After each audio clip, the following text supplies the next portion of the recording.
Welcome dear students, I am Swati, lecturer in computer science. So today we are going to start the new chapter, that is unit 5. In that we are going to discuss about introduction to Java. So as we know, in your syllabus we are going to discuss about the Java, right? So ನಿಮ್ಮ 10th standard ICSE syllabus ಅಲ್ಲಿ Java programming language ಬಗ್ಗೆನೇ ನಾವು ಕಲಿತಾ ಇರೋದು. So in that now we enter the actual concept. ನಾವು ಇಷ್ಟು ದಿನ ಏನು ಯೂನಿಟ್ 1 ಇಂದ ಯೂನಿಟ್ 4 ವರೆಗೂ ಚಾಪ್ಟರ್ಸ್ ಮಾಡಿದೀವಿ. Those are all called the basics to understand any programming language. ನಾವು ಯಾವುದೇ ಒಂದು ಪ್ರೋಗ್ರಾಮಿಂಗ್ ಲ್ಯಾಂಗ್ವೇಜ್ ನ ಅರ್ಥ ಮಾಡ್ಕೋಬೇಕಂದ್ರೆ ಅವೆಲ್ಲ ಬೇಸಿಕ್ಸ್ ಚಾಪ್ಟರ್ಸ್ ಅಂತ ಹೇಳ್ತೀವಿ. So those chapters you already studied in 9th standard also, right? So in today's class actually we are moving on to the Java subject now.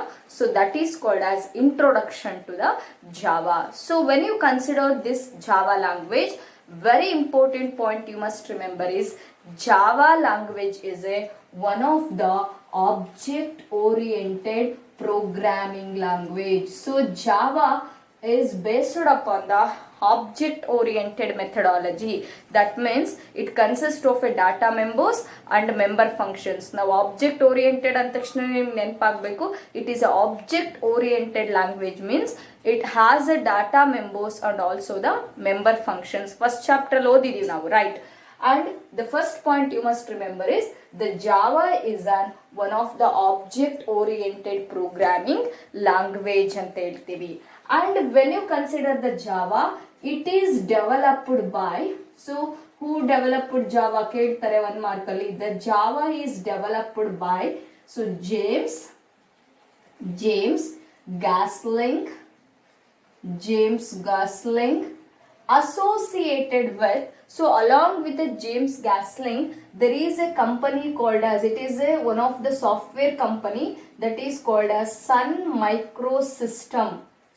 Microsystem in USA, United States of America. So USA ಇರ್ತಕ್ಕಂಥ Sun Microsystem, it is one of the name of the software company. In association with this company, the James Gosling introduced which language? The Java language. So Java is developed by James Gosling associated with the Sun Microsystem. It is the name of the company, software company in USA, United States of America.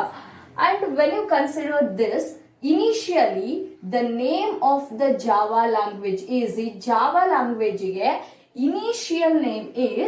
initial name of the Java language is Oak. OAK, Oak ಅಂತ ಇದಕ್ಕೆ name ಕೊಟ್ಟಿರ್ತಾರೆ. ಫಸ್ಟಿಗೆ Java ಅಂತ ಇದ್ರ name ಇರೋದಿಲ್ಲ. Initially the name of the Java language is Oak. So why it is given as a Oak ಅಂತ ಹೇಳಿದ್ರೆ, as we know Oak is a name of the tree. ಕರೆಕ್ಟಾ? ಓಕ್ ಅಂತ ಒಂದು ಟ್ರೀ ಇದೆ. So you can see that in Google. Oak tree ಅಂತ ಕೊಟ್ರೆ ನಿಮಗೆ ಆ ಟ್ರೀ ಬರುತ್ತೆ ಗೂಗಲ್ ಅಲ್ಲಿ, ನೀವು ಆ ಇಮೇಜ್ ನ ನೋಡಬಹುದು. So oak is a name of the tree.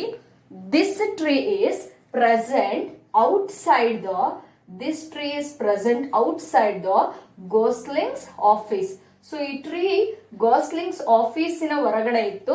So ಹಾಗಾಗಿ ಗೋಸ್ಲಿಂಗ್ ಆ ಲ್ಯಾಂಗ್ವೇಜಿಗೆ ಏನಂತ ನೇಮ್ ಕೊಡ್ತಾನೆ?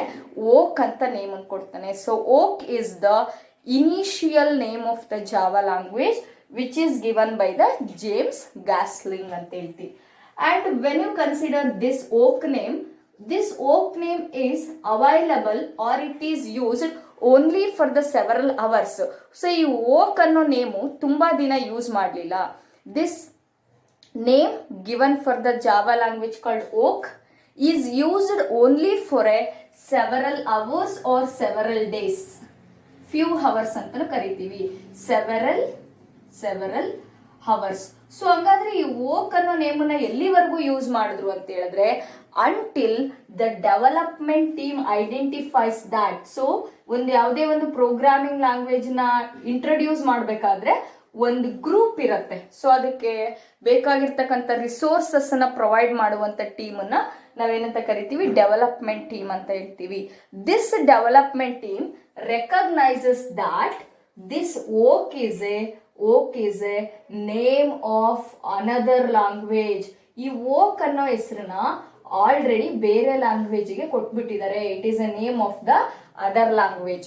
Because of that reason this name given by the James Gosling is used only for a several hours. ಇದು ತುಂಬಾ ದಿನ ಯೂಸ್ ಮಾಡಲಿಲ್ಲ because this name is already given for the some other language. ಆ oak ಅನ್ನೋ language ಹೆಸರನ್ನ already ಬೇರೆ programming ಲ್ಯಾಂಗ್ವೇಜ್ಗೆ ಕೊಟ್ಟಿದ್ದಾರೆ. ಹಾಗಾಗಿ this name is not used further. So on the coffee table means when the friends or went to have a coffee, so on the coffee table the professional name is given to this.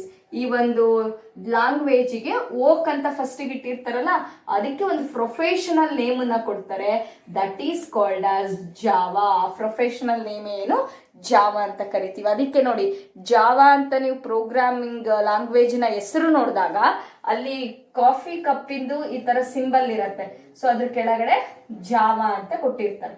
ಕರೆಕ್ಟಾ? So there is a image. So ಅಲ್ಲಿ Java programming language ಅಥವಾ ನೀವು ಯಾವುದೇ ಒಂದು Java text book ಅನ್ನು ನೋಡಿದಾಗ ಒಂದು coffee ಕಪ್ಪಿನ image ಬಂದು ಅದ್ರ ಕೆಳಗಡೆ ನೇಮ್ ಇರುತ್ತೆ. Because the professional name is given to this language has Java on the coffee table. So coffee table ಅಲ್ಲಿ ಕೂತಿದ್ದಾಗ ಆ ಹೆಸರು ನೆನಪಾಗತ್ತೆ.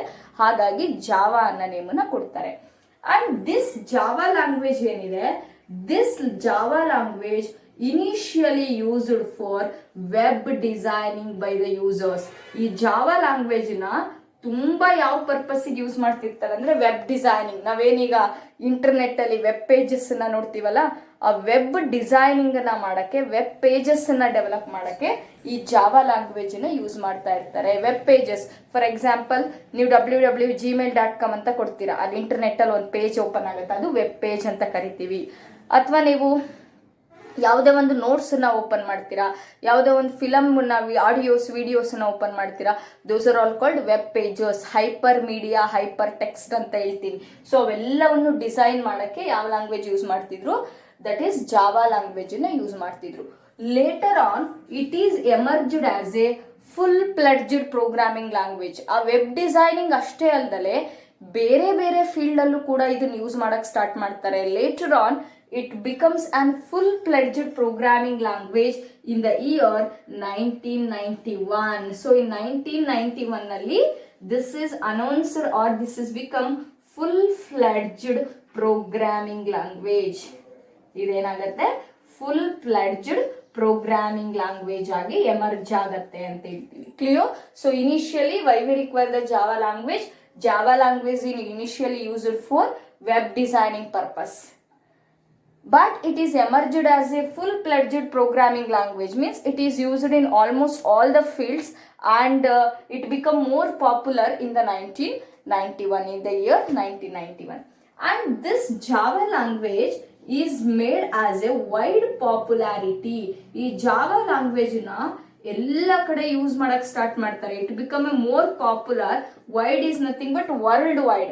It becomes an more popular all over the country, all over the world ಅಂತ ಹೇಳ್ತೀವಿ. So that it is got an wide popularity because it has A future called as users platform independent. ಇದಕ್ಕೊಂದು feature ಇದೆ. So that feature is called user platform independence. One of the very important feature of Java language. Java language ನ ಒಂದು ತುಂಬಾ important feature ಅಂತ ಹೇಳಿದ್ರೆ that is users platform independence ಅಂತ ಹೇಳ್ತೀವಿ. So what is the meaning of users platform independent? Remember, users platform is independent is nothing but the program which is written in Java language, the program which is written in Java language. So ಒಂದು program ಬರೀತಾ ಇದ್ದೀರಾ, ಯಾವ language ಅಲ್ಲಿ ಬರ್ದಿದ್ದೀರಾ ಅದನ್ನ, it is written in Java language, can be run in or can be executed in any other languages or any other operating system. ಯಾವುದೇ operating system ಅಲ್ಲಿ ಬೇಕಿದ್ರು ನಾವು ಅದನ್ನ ಏನ್ ಮಾಡಬಹುದು? ಎಕ್ಸಿಕ್ಯೂಟ್ ಮಾಡಬಹುದು. For example, Windows operating system, Linux operating system, Sun Solaris operating system. So we are having MS DOS operating system. ಬೇರೆ ಬೇರೆ ಆಪರೇಟಿಂಗ್ ಸಿಸ್ಟಮ್ ಅಲ್ಲೂ ಕೂಡ ನಾವು ಬರ್ದಿರ್ತಕ್ಕಂಥ ಜಾವಾ ಪ್ರೋಗ್ರಾಮ್ ಅನ್ನ ರನ್ ಮಾಡಬಹುದು, ಎಕ್ಸಿಕ್ಯೂಟ್ ಮಾಡಬಹುದು.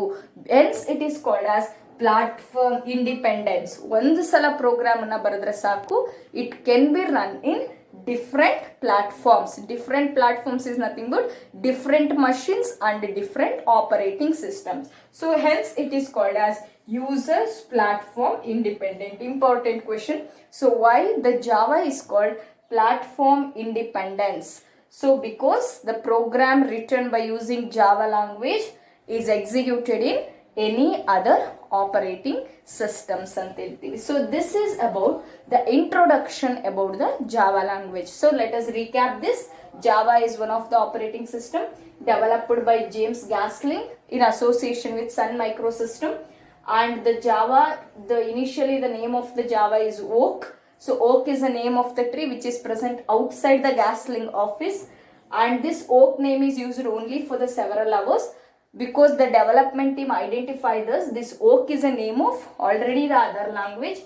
Then the name Java is given, that has announced as a professional name when they drinking the coffee or on the coffee table. The professional name is given to this language, that is called as Java. And what is the purpose of using the Java? The Java is initially used for web designing. Later on it is used as a full-fledged programming language in 1991. And the Java is become wide popular because it has a feature called user platform independence. So what is user platform independence? The program written in Java language can be executed in any other platforms or any other operating system. So this is about the introduction. So next we will discuss about the two ways of writing the Java programs.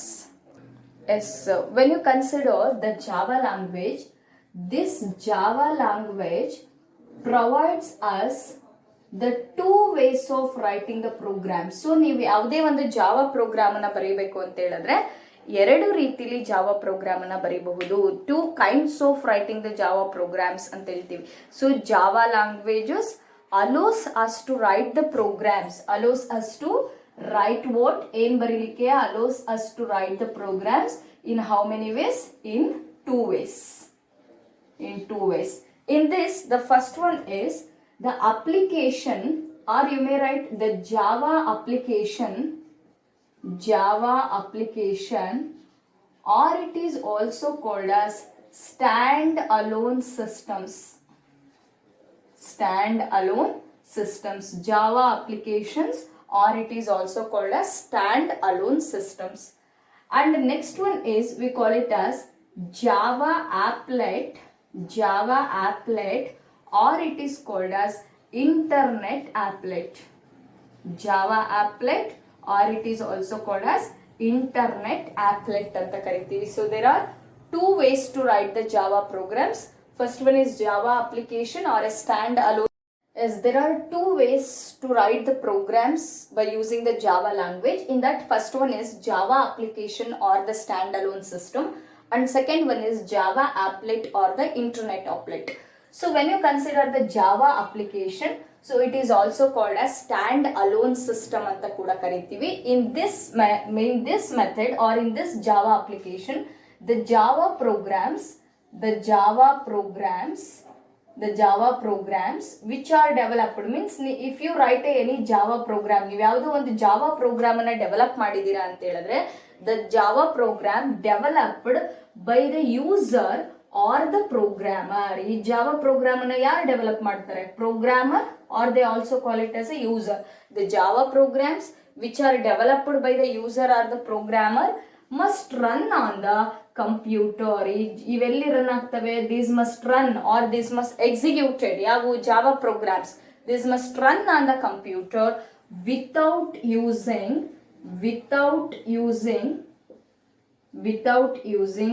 web browsers. Without using the web browsers. So what are the examples for web browsers?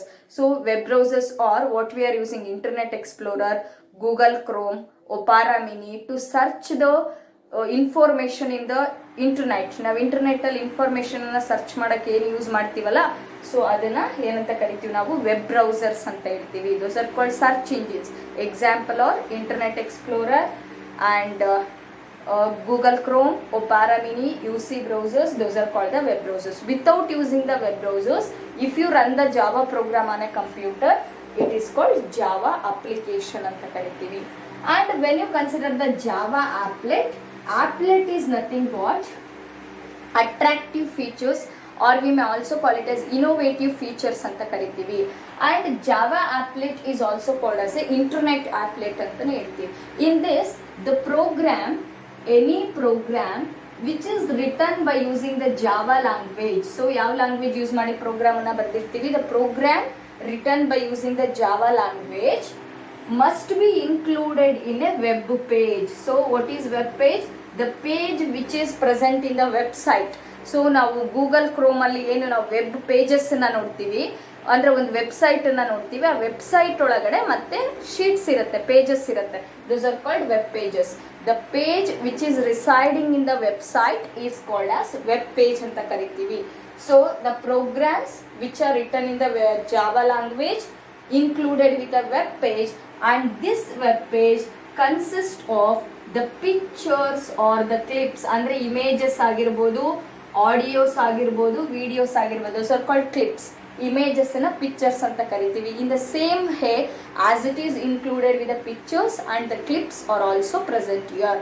ಅಂದ್ರೆ ಒಂದು Java ಆಪ್ಲೆಟ್ ಅಂತ ಹೇಳಿದ್ರೆ ಅದರಲ್ಲಿ ನಾವು ಯಾವುದೇ ಒಂದು Java program ಅನ್ನ ಬರೆದಾಗ ವೆಬ್ ಪೇಜ್ ನ ಕಂಪಲ್ಸರಿ ಇನ್ಕ್ಲೂಡ್ ಮಾಡಿರ್ತೀವಿ. In this web page it consist of a pictures and clips. ಅದರೊಳಗಡೆ ಪಿಕ್ಚರ್ಸ್ ಮತ್ತೆ ಕ್ಲಿಪ್ಸ್ ಇರುವಂತ ಸಾಧ್ಯತೆ ಇರುತ್ತೆ. And when you consider this Java applet, in this the Java applet runs the Java programs, right? Java applet ಏನು run ಮಾಡುತ್ತೆ? Java applet runs the Java programs by using the web browser. So ಇಲ್ಲಿ web browser, supported web browser ಅನ್ನ use ಮಾಡ್ಕೊಳ್ಳುತ್ತೆ. But in this without using the web browser. ಯಾವುದರಲ್ಲಿ without using? Java application ಅಲ್ಲಾದ್ರೆ without using the web browsers ಅಂತ ಹೇಳ್ತೀವಿ. Clear? So what do you mean by Java applet? The program which is written by using the Java language included in the web page, and it also consists the pictures and clips in that. And the Java applet runs on the computer by using the Java supported web browsers. Web browsers means Internet Explorer, Google Chrome, Opera Mini, UC browsers. Those are all the web browsers. And next one is, and one of the important question is, features of Java language. So what are the important features of Java language that we are going to discuss now? So when you consider the first one, as we know, Java is a object oriented programming language. OOPS anta heltivi. It is a OOPS based language. That is nothing but object oriented. It is a object oriented programming language. That is the first feature. And second one is, the Java is a platform independent language. So it is called as platform independence language because any program written in Java is executed in all other computers. ನೀವು ಜಾವಾದಲ್ಲಿ ಯಾವುದೇ ಒಂದು program ಅನ್ನ ಬರೆದ್ರೆ ಅದು ಬೇರೆ system ಅಲ್ಲೂ ಕೂಡ ಎಕ್ಸಿಕ್ಯೂಟ್ ಆಗುತ್ತೆ. ಹಾಗಾಗಿ it is a platform independent language ಅಂತ ಹೇಳ್ತೀವಿ. And when you consider the next one, the Java consists of, or it uses both compilers and interpreters. So it uses both compiler and interpreters for converting the high level languages into machine level. That I will explain now. So ಯಾವ ತರ high level ಅಲ್ಲಿ ಇರೋದು machine level convert ಆಗುತ್ತೆ ಅನ್ನೋದನ್ನ explain ಮಾಡ್ತೀನಿ ಇವಾಗ. But remember, ಜಾವಾದಲ್ಲಿ compiler ಕೂಡ ಯೂಸ್ ಮಾಡ್ತೀವಿ, ಇಂಟರ್ಪ್ರಿಟರ್ ಅನ್ನ ಕೂಡ ಯೂಸ್ ಮಾಡ್ತೀವಿ for conversion of high level languages into machine level languages. And next one is, this Java language is called one of the robust language. Robust is nothing but one of the strong language anta karitivi. So because it is used in almost every fields, ಪ್ರತಿಯೊಂದು software ಅನ್ನ develop ಮಾಡುವಾಗೂ ಕೂಡ ಈ Java language ನ use ಮಾಡ್ತಾರೆ. ಹಾಗಾಗಿ it is one of the robust language ಅಂತ ಹೇಳ್ತೀವಿ. And when you consider Java language, it is called case sensitive language. Java language is called case sensitive language. So what is the meaning of case sensitive? It treats uppercase and lowercase letters or different. ಅಂದರೆ capital ಲೆಟರ್ಸನ್ನು small ಲೆಟರ್ಸನ್ನು ಬೇರೆ ಬೇರೆ ಅಂತ treat ಮಾಡುತ್ತೆ. It treats upper case and lower case letters are different, else it is called as case sensitive language. Yes, clear students? These are the important features of Java language. Important question is ನೆನ್ಪಿಟ್ಕೋಬೇಕು. Case sensitive ಅಂದರೆ ನೆನ್ಪಿಟ್ಕೋಬೇಕು, meaning ನೆನ್ಪಿಟ್ಕೋಬೇಕು. It treats upper case and lower case are different. Upper case ಅಂದರೆ capital letters, lower case ಅಂದರೆ small letters. Those it will treat as a different. ಈ ಲ್ಯಾಂಗ್ವೇಜಲ್ಲಿ different ಅಂತ ತಗೊಳುತ್ತೆ ಅಂತ ಹೇಳ್ತೀವಿ. So this is about the features of Java language. Next we will discuss about Java compiler and Java interpreter. So yes dear students, let us discuss about the Java compiler and Java interpreter. Remember, the Java interpreter is also called as a JVM, Java virtual machine. JVM andre in full form Java virtual machine. The other name for Java interpreter is JVM ಅಂತ ಕರಿತೀವಿ, ಅಥವಾ expand JVM ಅಂತಲೂ ಕೇಳಬಹುದು, Java virtual machine. So before understanding this Java compiler and Java interpreter, so let us understand some of the basic points. So as we know, the computer understands only the instructions which are written in binary language or machine language. Means ಕಂಪ್ಯೂಟರಿಗೆ ಬರುವಂಥ language ಯಾವುದು ಅಂದರೆ ಅದನ್ನು binary language ಅಥವಾ machine language ಅಂತ ಕರಿತೀವಿ.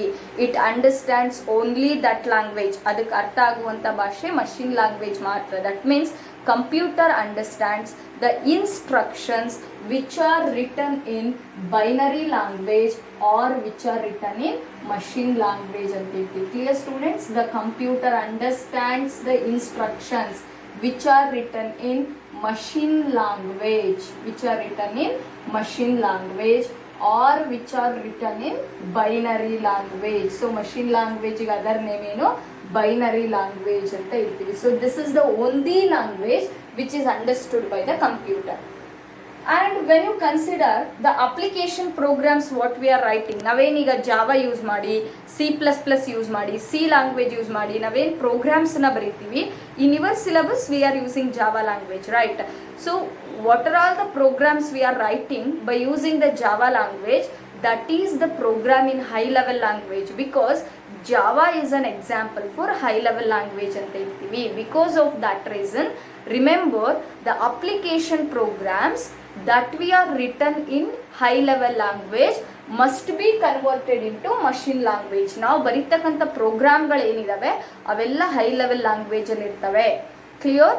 The application programs or we may simply write the programs written by using high level language, right? ನಾವು ಬರೆಯುವಂಥ programmes ಎಲ್ಲ ಯಾವ ಲ್ಯಾಂಗ್ವೇಜ್ ಅಲ್ಲಿ ಇರ್ತವೆ? ಹೈ ಲೆವೆಲ್ ಲ್ಯಾಂಗ್ವೇಜ್ ಅಲ್ಲಿ ಇರುತ್ತೆ. Java is an example for high level language. And this must be hence the programs which are written in high level language. ಯಾವ programmes ಅನ್ನ ನೀವು ಹೈ ಲೆವೆಲ್ ಲ್ಯಾಂಗ್ವೇಜ್ ಅಲ್ಲಿ ಬರೆದಿರ್ತೀರೋ, this must be converted into machine level language. You compulsory ಯಾವ language convert ಆಗಲೇಬೇಕು. These must be the programs which are written in high level language must be converted into machine level language ಗೆ change ಆಗಲೇಬೇಕು. then only computer understands it. ಅವಾಗ ಮಾತ್ರ computer ಇದನ್ನ ಏನು ಮಾಡುತ್ತೆ? Computer understands it and then only computer executes it. ಕಂಪ್ಯೂಟರ್ಗೆ ಅರ್ಥ ಆದರೆ ಮಾತ್ರ ಅದೇನು ಮಾಡುತ್ತೆ? ಎಕ್ಸಿಕ್ಯೂಟ್ ಮಾಡುತ್ತೆ. ಸೊ ಫಸ್ಟು ನಾವು ಬರ್ದಿರ್ತವಂಥ ಪ್ರೋಗ್ರಾಮು ಹೈ ಲೆವೆಲ್ ಲ್ಯಾಂಗ್ವೇಜ್ ಅಲ್ಲಿ ಇರುತ್ತೆ. That program has to be converted into machine level language. Machine level ಲ್ಯಾಂಗ್ವೇಜಿಗೆ ಕನ್ವರ್ಟ್ ಆದಮೇಲೆ then only the computer understands that program. ಆ ಪ್ರೋಗ್ರಾಮನ್ನ ಕಂಪ್ಯೂಟರ್ ಅರ್ಥ ಮಾಡಿಕೊಂಡು then it will execute that program. ಅದನ್ನು computer ಏನು ಮಾಡುತ್ತೆ? ಎಕ್ಸಿಕ್ಯೂಟ್ ಕೂಡ ಮಾಡಿಕೊಡುತ್ತೆ.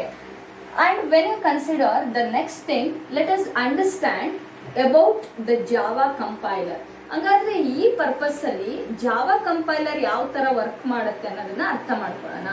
Remember, the Java compiler is a one of the system software. Java compiler ಅನ್ನ ನಾವೇನಂತ ಹೇಳ್ತೀವಿ? It is a system software ಅಂತ ಹೇಳ್ತೀವಿ. ರಿಮೆಂಬರ್, ಸಾಫ್ಟ್ವೇರ್ಸ್ ಅಲ್ಲಿ 2 ಟೈಪ್ಸ್ ಇದೆ.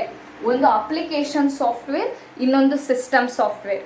So the softwares which are designed for the system purpose. ಅಂದರೆ ಕಂಪ್ಯೂಟರಿಗೋಸ್ಕರ, ಸಿಸ್ಟಮಿಗೋಸ್ಕರ ಕೆಲವರು ಸಾಫ್ಟ್ವೇರ್ಸನ್ನು ಡಿಸೈನ್ ಮಾಡಿರ್ತೀವಿ. Those kinds of softwares perform a specific task. ಅದರದ್ದೇ ಆದ ಕರೆಕ್ಟಾಗಿ ಎಕ್ಸಾಕ್ಟಾಗಿರೋ ಕೆಲಸ ಇರುತ್ತೆ. ಆ ಸ್ಪೆಸಿಫಿಕ್ ಟಾಸ್ಕನ್ನು ಮಾಡಲಿಕ್ಕೆ we developed softwares called system softwares. ಅದೇ ಥರನೇ ಜಾವಾ ಕಂಪೈಲರು ಕೂಡ ಏನು, it is one of the system software in which the programs which are written in Java. ನಾವು ಜಾವಾ ಲ್ಯಾಂಗ್ವೇಜ್ ಓದ್ತಾ ಇರೋದ್ರಿಂದ ಇಲ್ಲಿ ಯಾವುದನ್ನು ಸ್ಪೆಸಿಫೈ ಮಾಡ್ತೀವಿ, ಜಾವಾ ಅಂತ ಸ್ಪೆಸಿಫೈ ಮಾಡ್ತೀವಿ. The programs which are written in Java must be immediately converted into binary form. So ಇವೆಲ್ಲವೂ ಯಾವ ಫಾರ್ಮಿಗೆ ಕನ್ವರ್ಟ್ ಆಗ್ತವೆ, ಬೈನರಿ ಫಾರ್ಮಿಗೆ ಕನ್ವರ್ಟ್ ಆಗುತ್ತೆ. So the program which are written in Java is immediately converted into binary form. This binary form data is called bytecode. ಈ binary form data ನ ನಾವೇನಂತ ಕರೆಯೋದು, bytecode. What is binary form data? The data which is in machine level language, that is zeros and ones. ನಾವು ಬರ್ದಿರ್ತಕ್ಕಂಥ high level language ಅಲ್ಲಿ ಇರೋದು computer ಲ್ಯಾಂಗ್ವೇಜ್ಗೆ change ಆಗುತ್ತೆ, machine ಲೆವೆಲ್ಗೆ ಚೇಂಜ್ ಆಗುತ್ತೆ. ಅದನ್ನ ನಾವು ಬೈನರಿ ಫಾರ್ಮ್ ಅಂತ ಕರೆಯೋದು. Binary form is nothing but byte code ಅಂತ ಕರಿತೀವಿ. So clear? So what is the purpose of Java compiler? Java compiler is one of the system software that converts the program in Java into a binary form. This binary form data is called a bytecode. This binary form data we call it as a bytecode ಅಂತ ಕರಿತೀವಿ. And ಈ bytecode ಏನಾಗುತ್ತೆ ಇವಾಗ, this bytecode that is nothing but the data in the binary format has to be converted into machine code. ಇದು compulsory ಯಾವುದಕ್ಕೆ change ಆಗಬೇಕು, machine ಕೋಡಿಗೆ change ಆಗಲೇಬೇಕು. And after converting it into a machine code ಗೆ change ಆದಮೇಲೆ it should see the specific application or specific operating system ಅಂತ ಹೇಳ್ತೀವಿ. So suitable ಆಗಿರ್ತಕ್ಕಂಥ ಅಪ್ಲಿಕೇಶನ್ಗೆ ಕರೆಕ್ಟ್ ಆಗಿ ಅದೇನನ್ನು ಡೆವಲಪ್ ಮಾಡಬೇಕು, ಮಷಿನ್ ಕೋಡನ್ನು ಡೆವಲಪ್ ಮಾಡಬೇಕು. MS DOSಗೆ ಒಂಥರ ಮಷಿನ್ ಕೋಡ್ ಬರುತ್ತೆ, ಆಮೇಲೆ ವಿಂಡೋಸ್ಗೆ ಬೇರೆ ಥರ ಮಷಿನ್ ಕೋಡ್ ಬರುತ್ತೆ. That is nothing but depending upon the specific ಅಪ್ಲಿಕೇಶನ್ಗೆ ಕರೆಕ್ಟಾಗಿ ಏನನ್ನು ಡೆವಲಪ್ ಮಾಡುತ್ತೆ, ಮಷಿನ್ ಕೋಡನ್ನು ಡೆವಲಪ್ ಮಾಡುತ್ತೆ. This is done by the ಈ ಬೈಟ್ ಕೋಡನ್ನು ಮಷಿನ್ ಕೋಡ್ ಆಗಿ ರಿಲೇಟೆಡ್ ಟು ಒನ್ ಸ್ಪೆಸಿಫಿಕ್ ಅಪ್ಲಿಕೇಶನ್ಗೆ ಚೇಂಜ್ ಮಾಡೋದೇ ಜಾವಾ ಇಂಟರ್ಪ್ರಿಟರ್. ಇದನ್ನೇ ನಾವೇನಂತ ಕರೆಯೋದು, Java interpreter. So what is the purpose of Java interpreter? Java interpreter converts the binary code ಅಥವಾ byte code into a machine code to a absolute specific applications ಅಂತ ಕರಿತೀವಿ. And when you consider this Java interpreter which is installed in our computers, ಈ Java interpreter ಎಲ್ಲಿ install ಆಗಿರುತ್ತೆ, it is installed in our computers. ಈ computer install ಆಗಿರ್ತಕ್ಕಂಥ Java interpreter ಏನ್ ಮಾಡುತ್ತೆ ಅಂದ್ರೆ, it executes programs written in Java language. ಅಂದ್ರೆ Java language ಅಲ್ಲಿ ಬರ್ದಿರೋ ಪ್ರೋಗ್ರಾಮ್ಸ್ ಎಕ್ಸಿಕ್ಯೂಟ್ ಮಾಡುತ್ತೆ. it runs the programs written in Java language. Along with that, the programs in other languages, ಬೇರೆ languages ಅಲ್ಲಿ ಬರ್ದಿರ್ತಕ್ಕಂಥ ಪ್ರೋಗ್ರಾಮ್ಸ್ ಕೂಡ ಇದೇನ್ ಮಾಡುತ್ತೆ, ಎಕ್ಸಿಕ್ಯೂಟ್ ಮಾಡುತ್ತೆ. So the programs written in Java language and also the programs written in other language into what, ಯಾವ್ದಕ್ಕೆ change ಮಾಡುತ್ತೆ, ಇದು ಮಷಿನ್ ಕೋಡ್ಗೆ ಚೇಂಜ್ ಮಾಡುತ್ತೆ, ಕನ್ವರ್ಟೆಡ್ ಇಂಟು ಮಷಿನ್ ಕೋಡ್ ಅಂತ ಹೇಳ್ತೀವಿ. Hence the Java interpreter is called the JVM, that is called Java Virtual Machine. What is the expansion of JVM? Java Virtual Machine ಅಂತ ಕರೀತೀವಿ. Clear with this?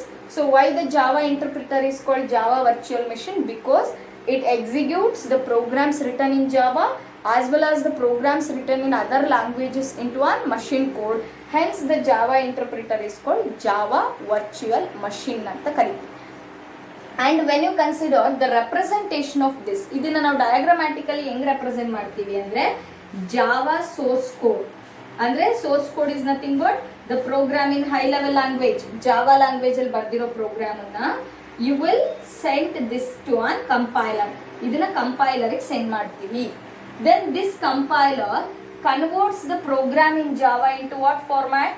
Byte code. ಅದನ್ನ byte ಕೋಡಿಗೆ change ಮಾಡುತ್ತೆ, right? Converts that into an byte code.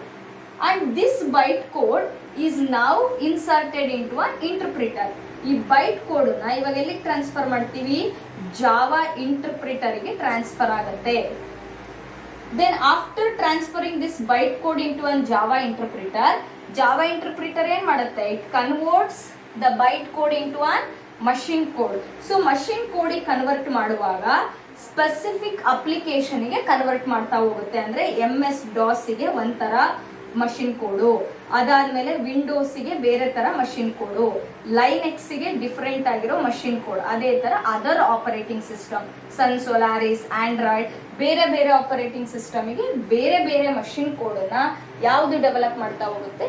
Java interpreter convert ಮಾಡುತ್ತೆ. So this is how this Java compiler and Java interpreter will work ಅಂತ ಹೇಳ್ತೀವಿ. And remember the Java machine code ಇಲ್ಲೇನ್ ಬಂದಿರುತ್ತಲ್ಲ, this is ಇಲ್ಲಿ ಬೇರೆ ಬೇರೆ operating ಸಿಸ್ಟಮಿಗೂ ಏನ್ develop ಆಗಿರುತ್ತೆ? Machine code. That is called Java machine code ಅಂತ ಹೇಳ್ತೀವಿ. This Java machine code is different for different operating systems. So Java machine code ಏನು interpreter convert ಮಾಡ್ಕೊಡುತ್ತಲ್ಲ, that is different for different operating system ಅಥವಾ different platforms ಅಂತಾನು ಹೇಳ್ತೀವಿ. This is about the Java compilers and Java interpreters. So in the next class we will discuss about the packages in Java. Along with that we are going to discuss how to write the programs that we will discuss in the next class. So write the important points based on this chapter, that is called key notes na barkoli. Adadmele if you have any doubts regarding with this, you can contact me through WhatsApp or you can call to me. So thank you all.